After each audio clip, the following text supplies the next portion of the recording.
Hi hello friends, இன்றைக்கி இந்த வீடியோவில் நம்ம என்ன பார்க்க போகிறோம்னா, ஜிவி மற்றும் சைந்தவிக்கு விவாகரத்தாகி கொஞ்ச நாள் ஆகுது. ரெண்டு பேருமே நிறைய சேனல்ஸுக்கு மாறி மாறி கொடுக்குற இன்டர்வியூஸில் யாரும் யாரை பற்றின தப்பான விஷயத்தையும் சொல்லலை. நாம் இந்த வீடியோவில் என்ன பார்க்க போகிறோம் அப்படின்னு சொன்னால், சைந்தவியை பற்றி ஒரு மோசமான விஷயத்தை ஒருத்தர் இன்டர்வியூவில் சொல்லியிருக்காரு. அது என்ன அப்படிங்கிறத நாம் இந்த வீடியோவில் டீட்டெயிலாக பார்க்க போகிறோம். வீடியோக்குள்ளே போகிறதுக்கு முன்னாடி நீங்கள் நம்ம சேனலுக்கு புதியவராக இருந்தால் மறக்காமல் சிபி ட்ரெண்டிங்கை சப்ஸ்கிரைப் பண்ணிவிடுங்க. வாங்க வீடியோக்குள்ளே போகலாம்.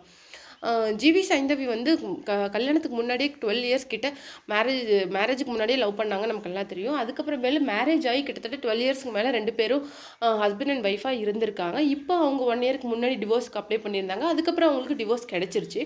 இப்போ சைந்தவி கொடுக்குற இன்டர்வியூஸ் பார்த்துட்டு ஒருத்தர் என்ன சொல்லியிருக்காரு அப்படின்னு சொல்லி, ஒரு சேனலுக்கு கொடுத்த இன்டர்வியூவில் என்ன சொல்கிறாரு அப்படின்னு சொல்லிட்டு பார்த்தீங்கன்னா, சைந்தவி ஜிவியோட ஸ்பாட்லைட்டில் வந்தவங்க அப்படின்னு சொல்லியிருக்காரு. அது மட்டும் கிடையாது, சைந்தவி குடும்பம் ஒரு ஆர்த்தடாக்ஸ் குடும்பம். ஆனால் ஜிவி பிரகாஷ் ஒரு முஸ்லீம் ஃபேமிலி. அவங்க 2 பேரும் லவ் பண்ணி மேரேஜ் பண்ணிக்கிட்டதில் அவங்க ஃபேமிலிக்கு சுத்தமாக எந்த விருப்பமும் கிடையாது.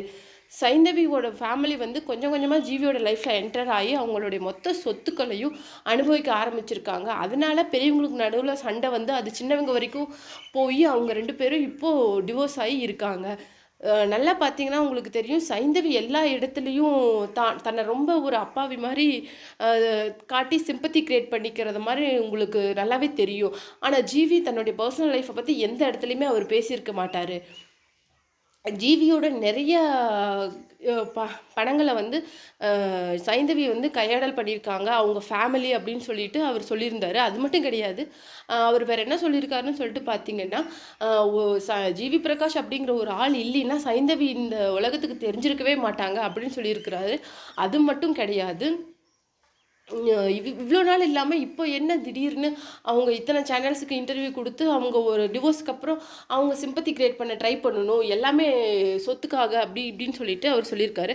அவர் பேசுனது ரொம்ப ஃபீல் பண்ணி அதுக்கு சைந்தவி என்ன சொல்லியிருக்காங்க அப்படின்னு சொன்னால், யார் என்ன வேணாலும் பேசிகிட்டு போட்டணும், அதை பற்றி எனக்கு கேர் பண்ணிக்கணும்னு அவசியம் கிடையாது. என் குழந்தைய என் லைஃப்பை எப்படி பார்த்துக்கணும்னு எனக்கு நல்லாவே தெரியும். என் குழந்தைய நான் எப்படி பெற்றுக்கணும்னு நான் தான் ஆசைப்பட்டேன். அவளை எப்படி வளர்க்க போகிறோம் அப்படிங்கிறது என்னுடைய இஷ்டம். அதை பற்றி யாரும் தலையிட வேணாம் அப்படின்னு சொல்லியிருக்காரு. அது மட்டும் கிடையாது, ஜிவி கூட சேர்ந்து வாழணும்னு சொல்லிட்டு நான் தான் முடிவெடுத்தேன். இப்போ டிவோர்ஸ் பண்ணி தனியாக வாழணும்னு சொல்லிட்டு நான் தான் முடிவெடுத்துருக்கிறேன். என்னுடைய முடிவுக்கு என் ஃபேமிலி துணை இருப்பாங்க. அது யாரோட விமர்சனங்களுக்கும் நான் பதில் சொல்லணும்னு அவசியம் இல்லை அப்படின்னு சொல்லிட்டு ரொம்ப கோவமாக சைந்தவி பேசியிருக்காங்க. இந்த வீடியோ பற்றி நீங்கள் என்ன நினைக்கிறீங்க அப்படிங்கிற உங்களுடைய கருத்துக்களை கீழே இருக்கிற கமெண்ட் பாக்ஸில் மறக்காமல் கொடுத்துருங்க.